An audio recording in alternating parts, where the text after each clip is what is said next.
Hello friends, good morning. Radhe Radhe. তোমরা সবাই কেমন আছো? আশা করছি সকলে ভালো আছো। আমার কিন্তু সকালবেলা স্নান পুজো সবই হয়ে গেছে, আর ঠাকুরের আশীর্বাদে আমিও ভালোই আছি। তো আজকে হলো সোমবার, তো পুজো টুজো সমস্ত কিছু হয়ে গেছে। তো তারপরে দেখো মা এসেছিলো বাগানে, মানে মাঠের দিকে। কেন? কারণ বেলপাতা তুলতে। কারণ আমাদের এদিকে বেলপাতা একদম পাওয়াই যায় না বলতে গেলে। তো ওই জন্য যেহেতু বেলপাতা বেশি করে আনার জন্য আমাদের বান্ধবীদের ঘরের পেছনে মানে মাঠের মধ্যে, মানে কি বলবো, একটু বাগান টাইপ আছে, সেখানে একটা বেলের গাছ আছে। তো ওখানে মা আর মানসী পিসি দুজনে এসছে বেলের পাতা তুলতে। কারণ এই বেলের পাতা দিয়ে কিন্তু সকালবেলা পুজো করেছি, আর কালকেও করব। যেহেতু বেলের পাতা পাওয়া যায় না, তাই বেশি করে তুলে রেখেই পরে পুজো করতে হয় ওই বেলপাতা দিয়ে।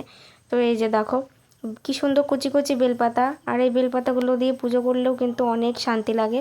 মা তুলছিল বেলপাতাগুলো, মানসী পিসিও এসেছিলো, কারণ মানসী পিসিও শিব পুজো করে। তো ওই জন্য পিসি আর মা দুজনে মিলে এসেছিলো। আর তোমরা দেখো এই বেলপাতা, আমাদের বাড়িতেও কিন্তু একটা বেলের গাছ আছে, কিন্তু সেই বেলপাতা দিয়ে পুজো করা যায় না, কারণ ফুটো ফুটো হয়ে গেছে বেলপাতাগুলো। আর এই কচি কচি বেলপাতা দিয়ে পুজো করে খুব শান্তি, যার জন্য এগুলো এখান থেকে তুলতে এসেছে মা আর পিসি। এই যে মানসী পিসি কিন্তু স্নানও হয়ে গেছে।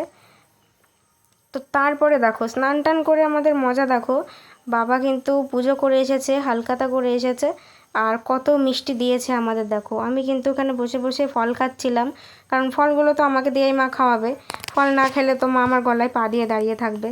ওই জন্যই ফলগুলো আমি খাচ্ছিলাম। আর মা আমাকে দুটো নিমকি দিয়েছিল, তো নিমকিটা খাচ্ছিলাম। তো মা বললো এখন খাস না, নাহলে দুপুরবেলা খেতে পারবি না। তো যাই হোক, তারপরে দেখো এখানে কিন্তু মা আমাদের জন্য বানিয়ে দিয়েছে ম্যাগি, আর আমার বোনও তো ম্যাগি খাওয়ার জন্য রেডি হয়ে গেছে। তো যাই হোক, এই যে দেখো কত মিষ্টি, কত মিষ্টি। আর গরম যেহেতু পড়ে গেছে, আমের সিজন চলে এসেছে, তাই আমিও কিন্তু সকালবেলা পুজো টুজো করে স্নান টান করে এখন প্রায় 2টো মতো বাজে। এখন কিন্তু গরম লাগছে বলে চুল টুল খোপা টোপা করে আম মাখবো বলে বসেছি। এখানে অনেক উপকরণ আছে, আমগুলোকে ধুয়ে ভালোভাবে কুড়নি দিয়ে কুড়ে নিয়েছি। তারপরে ওর ভিতরে কাঁচা লঙ্কা দিয়ে কাঁচা লঙ্কা বাটা, জলজিরা, তারপরে হাজমোলা গুঁড়ো করে দিয়েছি, তারপরে হচ্ছে কাসুন্দি। তে এত সুন্দর খেতে হয়েছিল বন্ধুরা, কি বলবো তোমাদের। অসাধারণ টেস্ট, এই আমের টেস্ট ভোলার নয়। এর আগেও একদিন খেয়েছিলাম, ওটা হলো ফার্স্ট, আমের সিজনে ফার্স্ট আম মাখানো খাওয়া, আর এটা হলো দ্বিতীয় দিন। আর আমার হাতে আম মাখা খেলে তোমরা সবাই পাগল হয়ে যাবে। তো এই যে দেখো আমার রিয়াকশান, দেখো রিয়াকশান দেখেই বুঝতে পারছো। আমি যখন আম মাখা খাচ্ছিলাম তখন আমাকে দেখে মনে হচ্ছিল না যে আমি স্নান করিনি সারাদিন।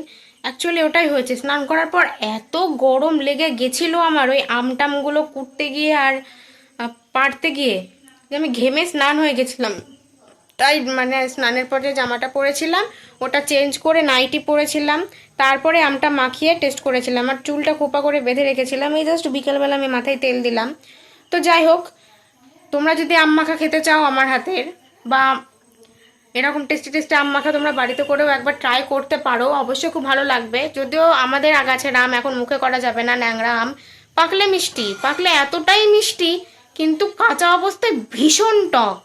তুমি যদি দাঁতে ঠাকাও, তোমরা যদি এই আমটাকে দাঁতে ঠাকাও, অন্তত 5 দিন দাঁত থেকে সে টক যাবে না, এত পরিমাণে দাঁত টকে যাবে, ন্যাংরা আম বলে কথা। তো যাই হোক, ভিডিওটা কেমন লাগলো অবশ্যই জানিও। ভালো লাগলে লাইক, কমেন্ট, শেয়ার এবং সাবস্ক্রাইব করে সঙ্গে থেকো। দেখা হচ্ছে সবার সাথে নেক্সট ব্লগে। টাটা।